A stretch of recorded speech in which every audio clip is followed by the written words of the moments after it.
ഞാൻ ഷാജിമാൻ ജോർജ്. ഞാൻ ബീസ club house മാഞ്ഞൂരിൻ്റെ MD ആണ്. ഞാൻ ഇവിടുത്തെ സോളാറിൻ്റെ ചെയ്യാൻ ഉള്ള മെയിനായിട്ടുള്ള കാരണം എൻ്റെ ഇലക്ട്രിസിറ്റി ബില്ല് എനിക്ക് 5 ലക്ഷം രൂപയുടെ മേളിലാണ് എല്ലാ മാസം വന്നുകൊണ്ടിരുന്നത്. 5 ലക്ഷത്തി സംതിങ് വന്നുകൊണ്ടിരുന്നത്.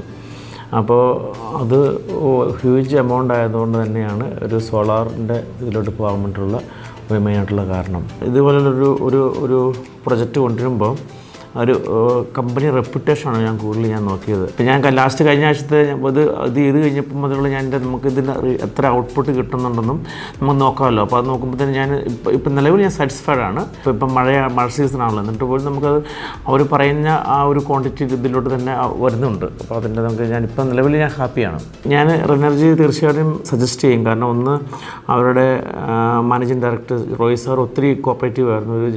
ഒരു കാര്യത്തിന് മുന്നേ ആർഗ്യൂ ചെയ്യുകയോ അല്ലെങ്കിൽ നമ്മുടെ കൺസേൺസ് പറയുമ്പോൾ അത് എങ്ങനെയല്ല ഇങ്ങനെയല്ല സാധാരണ കോൺട്രാക്ടേഴ്സ് പറയുന്ന പോലെ ചെറിയ കാര്യങ്ങളൊക്കെ ആർഗ്യൂ ചെയ്യുമോ അല്ലെങ്കിൽ എനിക്ക് പറ്റിയല്ല, അത് ഞങ്ങളുടെ സ്കോപ്പിൽ വരുന്നതല്ല എന്ന് പറഞ്ഞൊരു ഇതുവരെ ഒരു ആർഗ്യുമെൻറ്റ് നമ്മുടെ ഇതുവരെ കംപ്ലീഷൻ ടൈമിലുണ്ട്. ഞങ്ങൾ ഇത് കംപ്ലീറ്റായി, പ്രൊജക്റ്റ് കംപ്ലീറ്റായി, അതിൻ്റെ എല്ലാം തീർന്നു.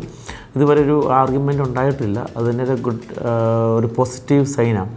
സാധാരണഗതിയിൽ ചെറിയ ഇഷ്യൂ എങ്കിലും നമ്മൾ ഇതുപോലെ വലിയ പ്രൊജക്റ്റ് ചെയ്യുമ്പോൾ 1.5 കോടി രൂപയുടെ ഒരു പ്രൊജക്റ്റ് ചെയ്യുമ്പോൾ തീർച്ചയായിട്ടും അങ്ങോട്ടും ഇങ്ങോട്ടും ചില കാര്യങ്ങളൊക്കെ നമ്മൾ അഭിപ്രായ വ്യത്യാസം വരാറുണ്ട്. പക്ഷേ ഈ കാര്യത്തിൽ അങ്ങനെ ഉണ്ടായിട്ടില്ല. അത് തന്നെയാണ് ഏറ്റവും വലിയ പോസിറ്റീവായിട്ട് ഞാൻ കാണുന്നത്. അപ്പം തീർച്ചയായിട്ടും എനിക്ക് സജസ്റ്റ് ചെയ്യാം. എനിക്ക് 100% നമുക്ക് കോൺഫിഡൻ്റ് ആയിട്ട് സജസ്റ്റ് ചെയ്യാൻ പറ്റുന്ന ഒരു കമ്പനി തന്നെയാണ് എനർജി.